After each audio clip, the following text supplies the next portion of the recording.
Well, let's move on to tonight's unfolding stories. Officials from the Ghana Revenue Authority have embarked on an exercise to ensure manufacturing companies comply with the excise tax stamp policy. Products belonging to some beverage manufacturing companies, including Coca-Cola and Casapreco, were not allowed onto the market during Tuesday morning's exercise. Ebenezer Sabate has the rest of the story. In compliance with the Excise Tax Act passed by Parliament in 2013, all carbonated and alcoholic beverage must be embossed with tax stamps giving indication of having paid the right taxes. On Tuesday morning, the media in the company of the GRA's communication outfit toured some beverage companies in Accra, where separate tax force units were positioned to ensure compliance. The companies include Coca-Cola, Casapreco, Gihog Distilleries, Accra Breweries Limited, and the Blow Group of companies, among others. The first point of call was the premises of Coca-Cola Company Limited. Here, the tax force detained some products destined for various marketing centers, which were without tax stamps. Leader of the team at Coca-Cola, Emmanuel Spio Abeidu, noted the team's mandate is to ensure that any excisable products of the company is duly affixed with a tax stamp before they enter the market. Having noticed that some have flouted the law and the deadline is passed, we are here at Coca-Cola to make sure that any product that they have manufactured which is going outside the premises, which is not affixed, we are going to stop that product. So if in case there is a vehicle that has moved out of the premises and going with the product without the affixing of the stamps, we are going to stop that vehicle and make sure that so far no product has moved out. But we have spotted some product in there that will be moving out, but they don't have them. So we know that already the violation is already in place. But by law, this premises is part of the factory. So people can argue that it's still on the premises. And when they get out, that is where we put our action in place. The next destination was a Blow Group of companies after a short stop at Casapreco. The task force seized all products that were ready to be sold but had not been affixed with a tax stamp. Commercial manager of the Blow Group of companies, Robin Kojowu, explained that the company encountered some challenge with the tax affixing machine, hence the inability to emboss stamps on all the products. Now, you could have come a bit earlier, about 3 months ago, you would have seen that we have gone through a lot of challenges. As I said earlier on, we have to adjust certain things, we have to add sensors to certain areas of the machine to be able to run this thing smoothly. And it has not been very easy for us. Trust me, these machines, as I keep on saying, I'm not going to give you the cost anyway, but as I keep on saying, they are very, very expensive. For our beverage side, we brought 2 machines, and none of them could fit into those machines, you know. So we have to send them back and then get, 2 additional, which is on the way coming now. And it has not been easy. See, we want to comply, but if industry had to go through all these things to be able to comply with this, I don't think it's the best. Before exiting the premises of the company, the task force sealed all trucks loaded with products not affixed with the tax stamps. The team also went to the Achimota Mall, ShopRite, and other major beverage trading shops in Accra. GRA says the exercise will continue until there is a full compliance of the excise tax stamp policy. Ebenezer Sabute's report for Joy Business. The Institute of Statistical, Social and Economic Research says Ghana's economic performance in 2017 was impressive. The institute is calling on government to sustain such performance in 2018. The Institute of Statistical, Social and Economic Research, ISA, says Ghana's economy in 2017 performed well. Delivering the State of the Ghanaian Economy report, Director of ISA, Professor Felix Ankuma Asante, disclosed that Ghana's GDP grew by 8.5% in 2017, an increase from the 3.7% rate in 2016. That's representing a recovery from the downward trend which began in 2012. According to him, such growth was mainly driven by oil exports. Now to the industrial sector. There was a strong performance of the industrial sector in 2017. Largely after the Jubilee fields came on stream, resulting in an increase in oil production after relatively low production in preceding 3 years. However, it remains the second largest economic sector after the services sector. Mining and quarrying, which recorded negative growth rates in both 2015 and 2016, achieved the highest growth rate among all the 5 subsectors. And all the other subsectors of industry also recorded positive growth rates in 2017. Now to the agricultural sector. There was an upward trend in 2016 with the expansion sustained in 2017, and the growth rate reaching the impressive level of 8.4%. The main driver of this growth rate was the cocoa subsector. Joy Business interacted with the Chief Executive Officer of the Private Enterprise Foundation, PEF, Nanause Bonsu, who shared his thoughts on the report by ISA. He noted that strict and prudent government spending could help sustain this. We had a growth in the GDP, but my problem with the growth of the GDP as announced is the composition of what the growth consisted. We have the oil influence taking more than 50%. You want to spread out development across board in the economy. So if you're going to exercise or get the benefit of growth, it got to be spread out in agriculture, in manufacturing, in services and others. But in this case, you take it anyhow it comes. But in this case, it's on the back of the oil, which we think that should have a critical impact on the other sectors of the economy to bring them on board. ISA's report has over the years provided empirical-based knowledge on the Ghanaian economy. In other news tonight, the Ghana Extractive Industries Transparency Initiative, GATI, is recommending further investigations into the approach the Ghana National Petroleum Corporation, GNP, uses in marketing the 10 crude. Now, this was captured in GATI's Commodity Trading Pilot Report. The Ghana Extractive Industries Transparency Initiative, GATI's concerns are similar to issues raised by the Public Interest and Accountability Committee about pricing for 10 crude. The price for 10 crude is lower than the estimated benchmark price, and compared with Jubilee, the price difference is significant. Co-chair of GATI, Dr. Steve Mantiao, spoke to Joy Business following the launch of its Commodity Trading Pilot Report. We found in the report that somewhere around 2016, the price at which the 10 project crude was sold was almost consistent with the price of Jubilee.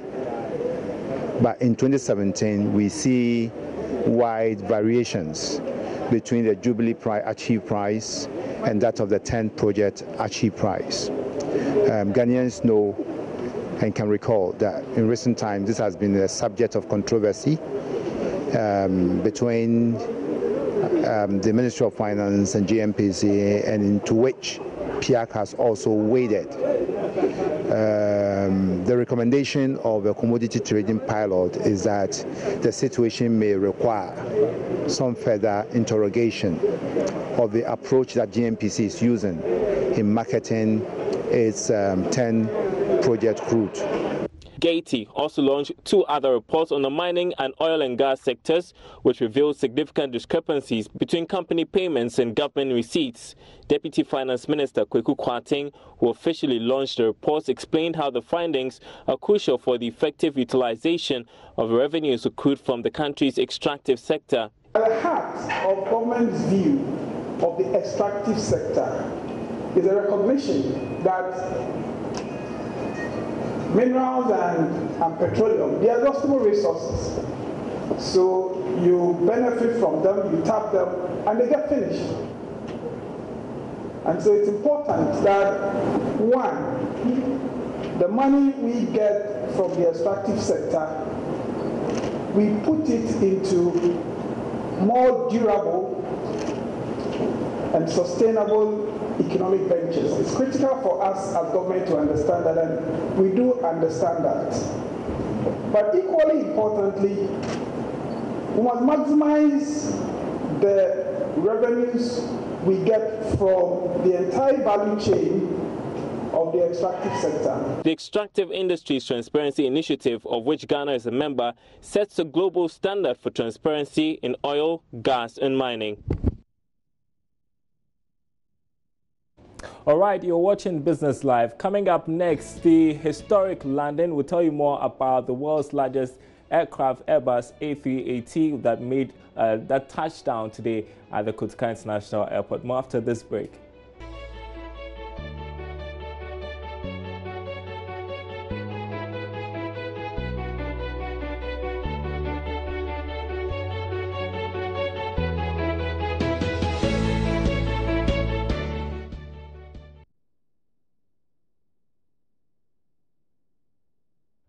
Thanks for staying tuned with us. And now to our main story today. And the world's biggest aircraft, the Airbus A380, today touched down at the Accra Kotoka International Airport. Piloted by a Ghanaian captain, Captain Queno, the double-decker aircraft is a highly luxurious one with world-class technology.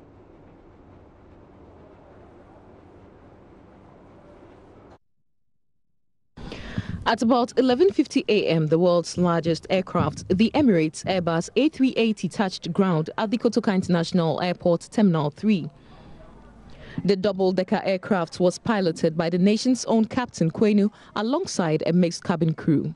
According to Aviation Minister Joseph Kofi Adda, the historic landing is significant to the country's drive of becoming an aviation hub on the continent. This means that we've come of age in the sense that we can take any type of aircraft from any part of the world, and then we have all it takes, all the gadgets, all the tools, all the services to support the landing and taking off of an aircraft, the service of an aircraft here. And so the Ghana airport has been improving itself over the years. Now we are where we can really become the hub for the sub-region and possibly Africa. I think we're coming back to where we used to be. Managing Director of the Airports Company Limited, John Atifo, said his outfit will employ the highest safety and maintenance standards. Safety is our major priority, and we've been able to get the award for the best airport safety improvement. Going forward, we want to do more, especially in customer service. So we've joined the Air Service Quality, Airport Service Quality program, which is run by Airports Council International. And that allows us to compare our services, our ratings with airports with the same capacity. We think that with that, it will put us on our toes and we will be able to serve our customers better. The Emirates Airbus A380 can take over 500 passengers and comprises of multiple classes. The aircraft can boast of a private suite, a spa, and a bar. The economy class also comes with some luxury. A well-fitted entertainment set to make that journey a memorable one is not only preserved for the big payers, but also for the economy class. Sheila Tamaklu for Joy Business.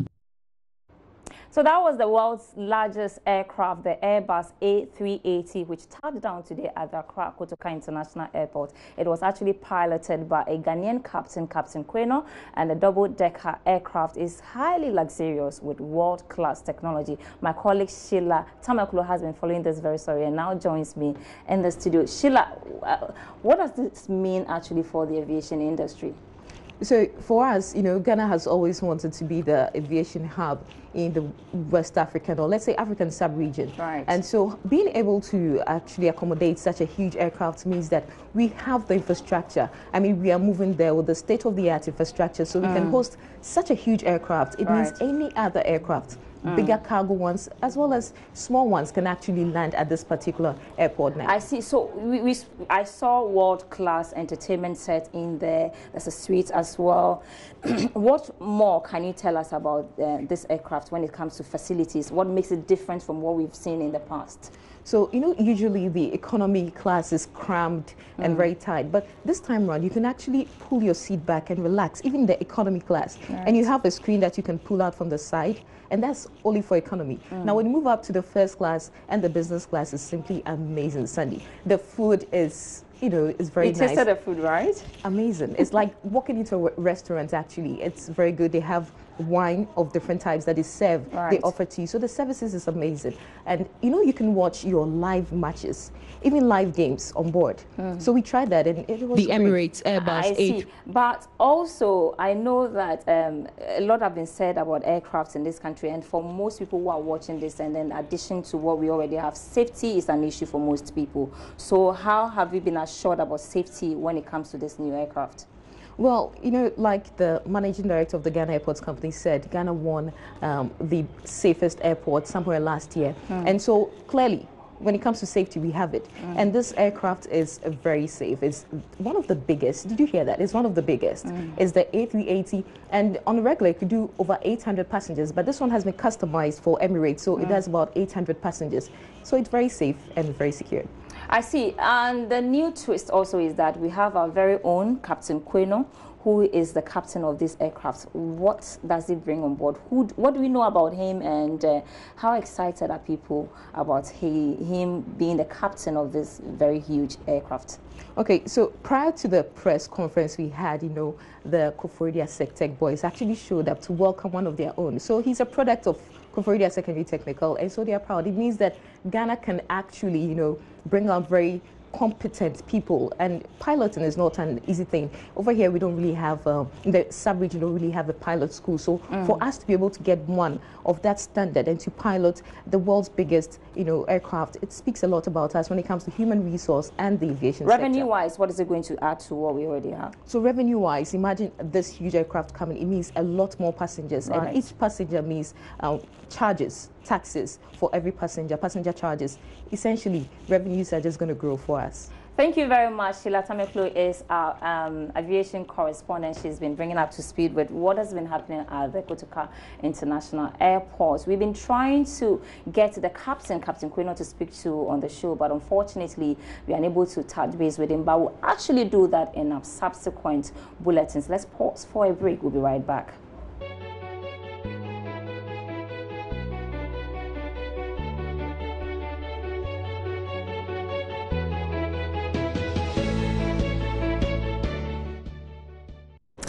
You know, right now I feel like catching a trip to Dubai. I don't know about you. Did you see the interior of the aircraft? Beautiful. Spectacular. Yeah. I was looking forward to hearing from Captain Queno. But I'll do that in our subsequent All right, bulletins. that'll be it for our program tonight. Thanks for watching. My name is Daryl Kwao. And my name is Sandra Isenamakweno. Have a great evening.